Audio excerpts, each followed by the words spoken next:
Hi, my name is Tina with Rebel Sensations, and today in one of many how-to videos, hopefully, we will be learning how to make a stencil. We're going to be trying 2 different methods, and let's get started.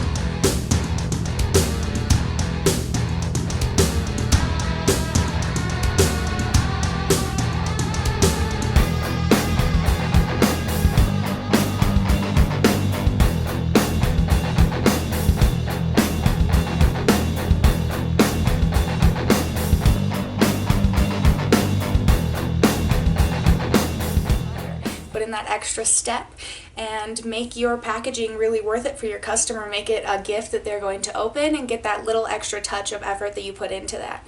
So today we're going to be making some stencils of my logos that I will be putting on the back of these prints. This is just some chipboard, and we also are going to put the design on these sturdy mailers that I just got off of Amazon for just a little extra protection. Okay, so right now I'm using my Apple Pencil in Procreate, and I'm drawing over my logo, creating gaps so I don't lose certain details like the center of an O or any shape that would be cut out when you're making it into a stencil. So today we're going to do that in 2 different ways. I'm going to use a blank piece of stencil board. They sell this at any craft stores, or you could probably find it online. I bought this 6 years ago, so hopefully I can find use for it today. We'll just draw our design out on it and cut it out with an X-Acto knife. And the second way is using the Silhouette Cameo. I will make an SVG of my design and print it on this vinyl.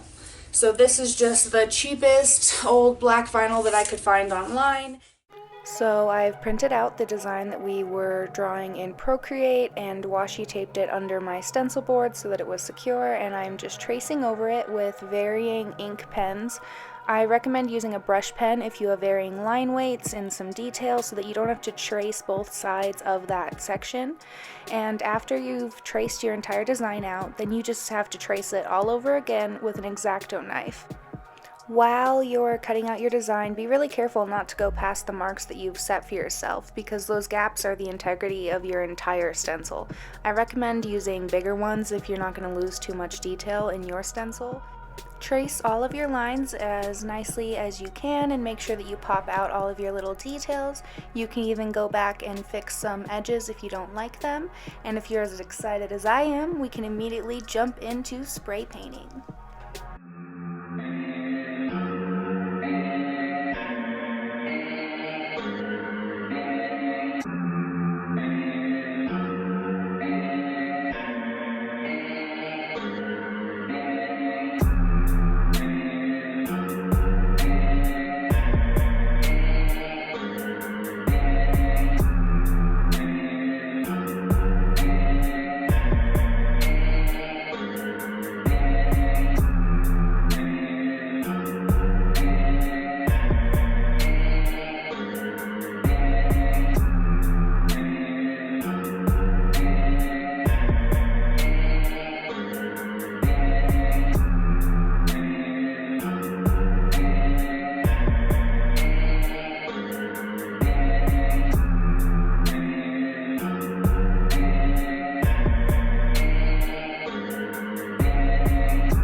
Now I am testing out some gelato crayons that I just had on hand. I believe these are for stamps. I can't really find a good use for them for anything, but this is definitely not it.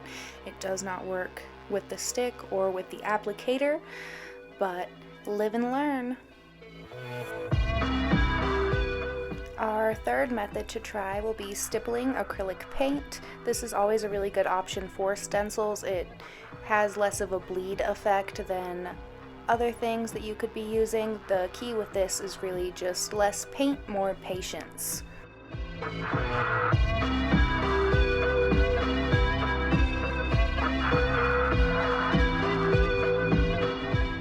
And last but not least, I tried just swiping over acrylic paint because I just am chaotic, and knowing that paint would stick under the edges, it just really wasn't a good idea, but I had fun doing it.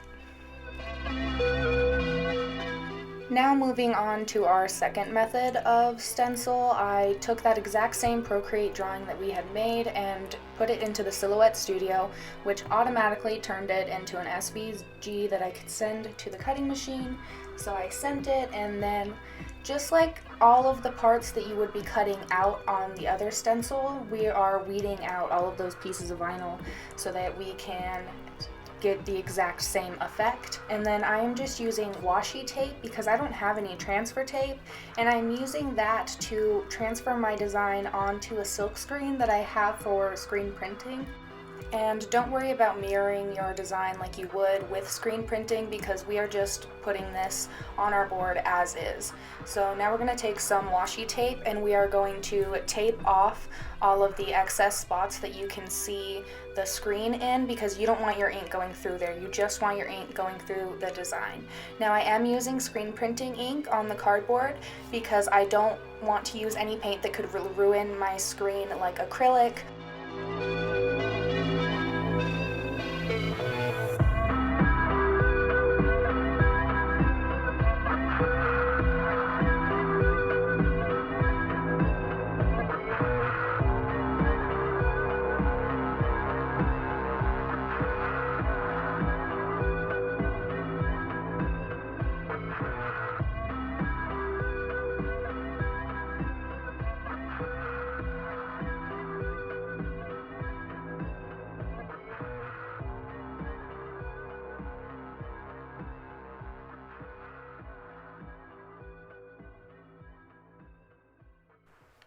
And this is our finished product. I had a lot of fun using the spray paint. You just have open, endless doors with the color and the variation that you can use.